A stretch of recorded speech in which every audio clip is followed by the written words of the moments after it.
Good morning, guys. Looks like a beautiful day out there for metal detecting, and that's what we're going to be doing shortly. Before we get there, I just want to make a quick little announcement because I kind of bashed the watch that I had, and it died, and Sound Pete's said they couldn't send me a new one because it was out of warranty. It was 14 months, and it has a 12-month warranty. Well, they did get back to me, and they said they would send me a pink watch.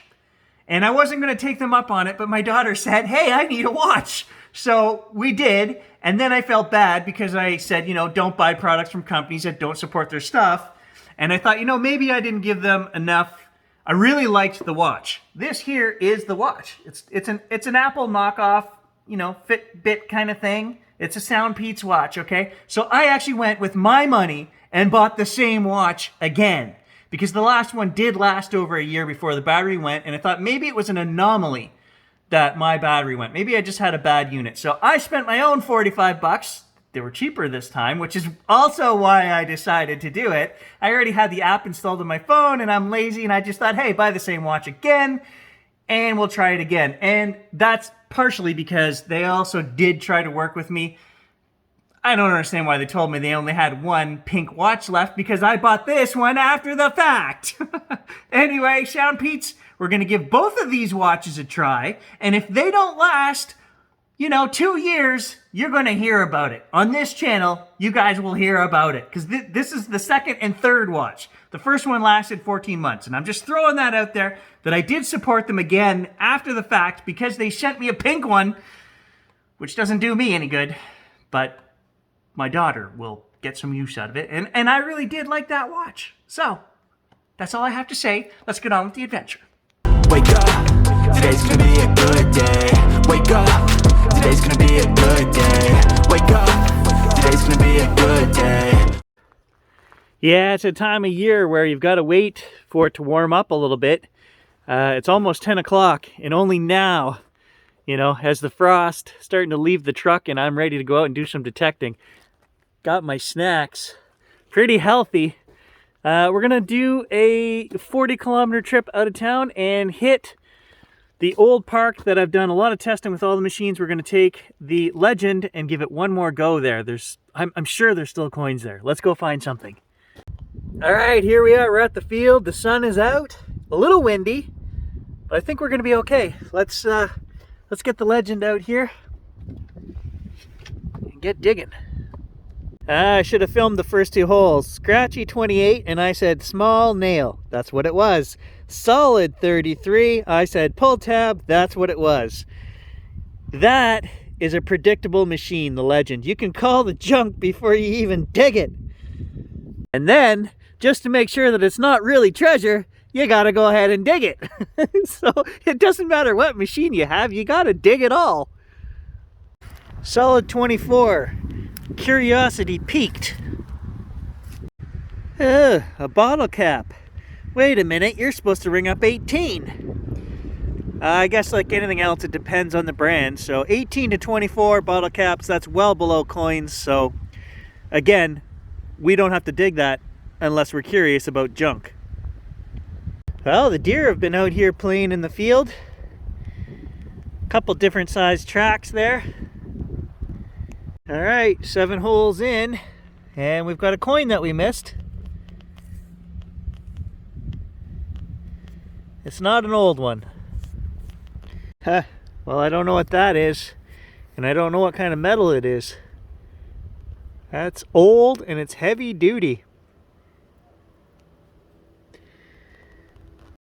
This part never gets old. Love it. Sometimes we have to use a bit of common sense. I'll show you guys.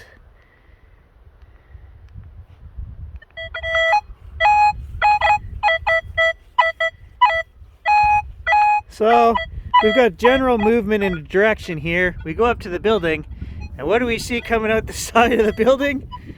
A wire. Don't dig that. Who's getting smart in his old age?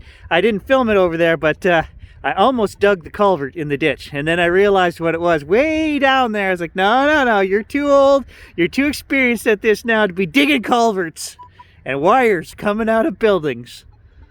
Surface find. Looks like a hip bone. I'm guessing 12-year-old. This is the soccer field. Yeah, solid 24. An old pencil. Hey, some kid dropped their milk duds.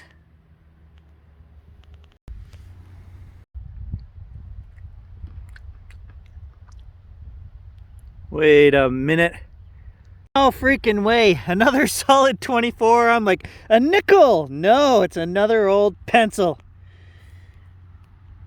Hey, what do we got here? Some kind of ring. I think it's just a kid's ring, like a toy junker. Oh yeah. Still cool to find.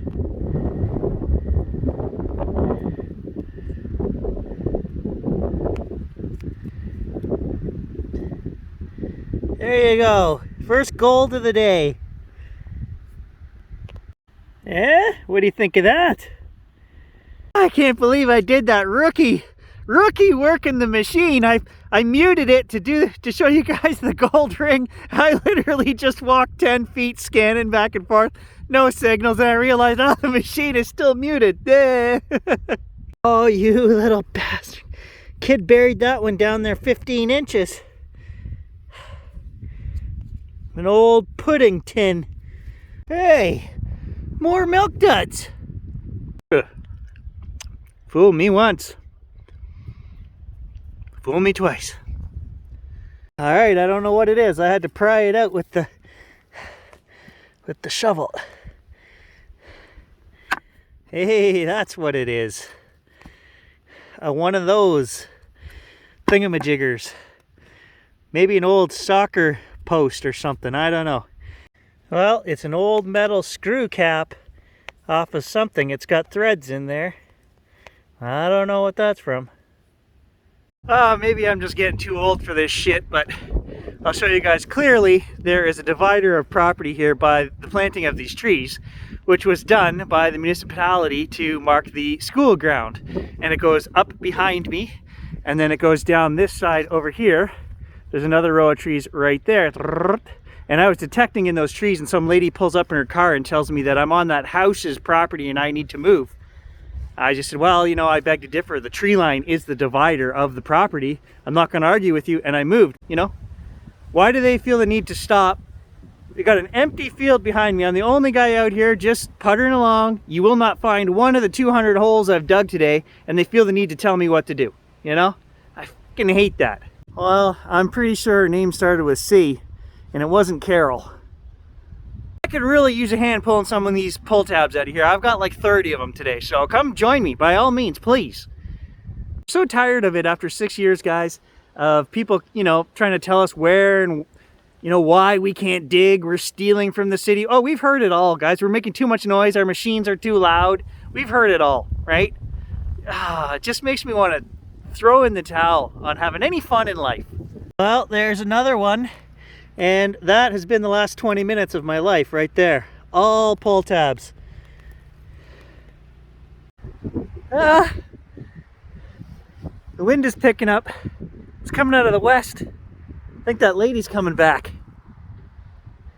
Finally, after an hour and a half, there's our second coin. I think that's an old one. That was down there 8 inches. Look at the patina. Let's see if we can get a date.